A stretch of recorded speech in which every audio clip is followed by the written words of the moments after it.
ثم خلقنا النطفۃ علقۃ، میں نے عرض کیا تھا کہ علقہ کا ترجمہ یہ بالکل غلط ہے جو ہوتا آیا ہے، اور اس کی وجہ یہ ہے کہ اصل میں جو ہماری جو بھی معلومات تھیں وہ ظاہر بات ہے مشاہدے کی بنا پر ہی تھیں، ابھی نہ تو کوئی ڈسیکشن تھی اور نہ کوئی ابھی مائکروسکوپ تھی کہ ان چیزوں کو سمجھا جا سکتا۔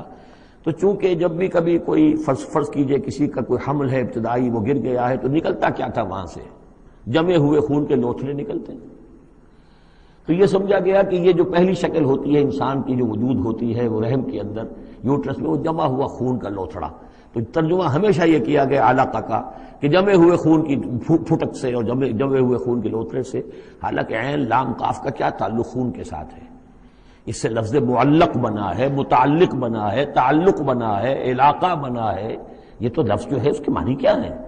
تو اب معلوم ہوا ہے ہمیں کہ صحیح مفہوم کیا ہے کہ جب پہلے تو وہ امبیڈ ہو جاتا ہے، وہ جو نطفہ ہے ماں کے رحم کی دیوار میں، پھر وہ اس سے نکل کر لٹکنے لگتا ہے اس کے ساتھ، دیوار کے ساتھ، جیسے کہ کوئی یہ جو ہوتی ہیں لیچز کہلاتی ہیں، کیا جونک، جیسے جونک جو ہے کسی کے ساتھ چمٹ جائے اور پھر وہ لٹکی ہوئی ہو، تو جونک کی طریقے سے وہ پھر رحم مادر کی دیوار کے ساتھ لٹک گیا، معلق ہے۔ اب یہ علقہ ہے، پھر اس علقہ سے فخلقنا العلقۃ مضغۃ کو ہم ایک لوتھڑے کی شکل دیتے ہیں۔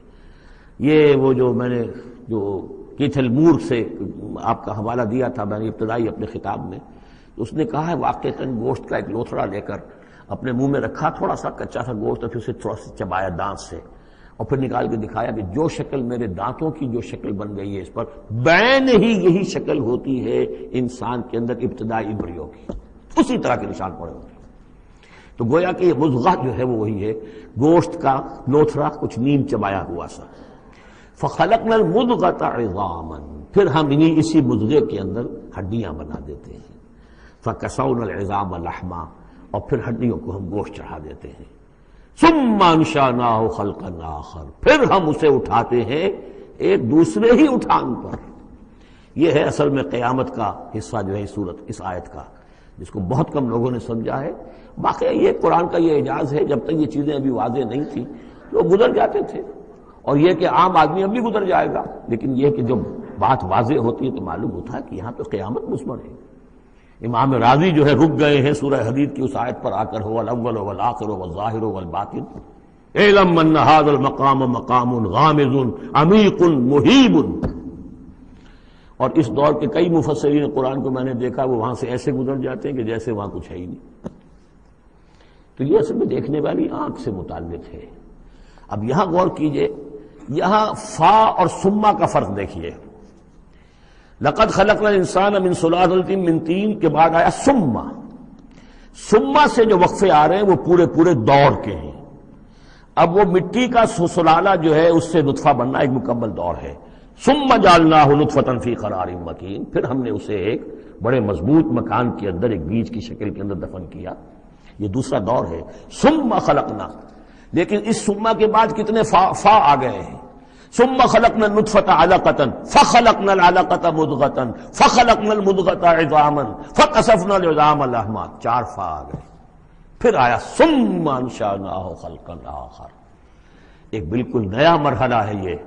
اور اس کی تشریح جو حدیث میں آئی حضرت عبداللہ بن مسعود رضی اللہ تعالی عنہ سے، جب یہ 40 دن نطفہ، 40 دن علقہ، 40 دن مضغہ، جب 120 دن ہو جاتے ہیں، 4 مہینہ، اللہ تعالیٰ فرشتے کو بھیجتا ہے، اور وہ کولڈ سٹوریج جہاں اس کی روح تھی ابھی، وہاں سے اس روح کو لاتا ہے اور اس میں شامل کر دیتا ہے۔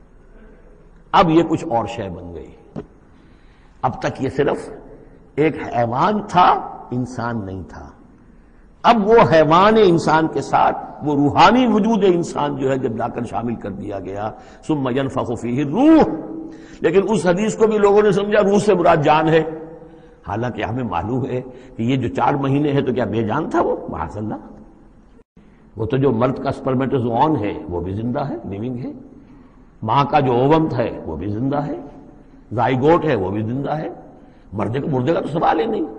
تو در حقیقت یہ زندہ تو یہ سب ہے، لیکن اس کے بعد اس میں جو روح پھونکی گئی، پہلے وہ صرف حیوان تھا، اب وہ انسان بنا۔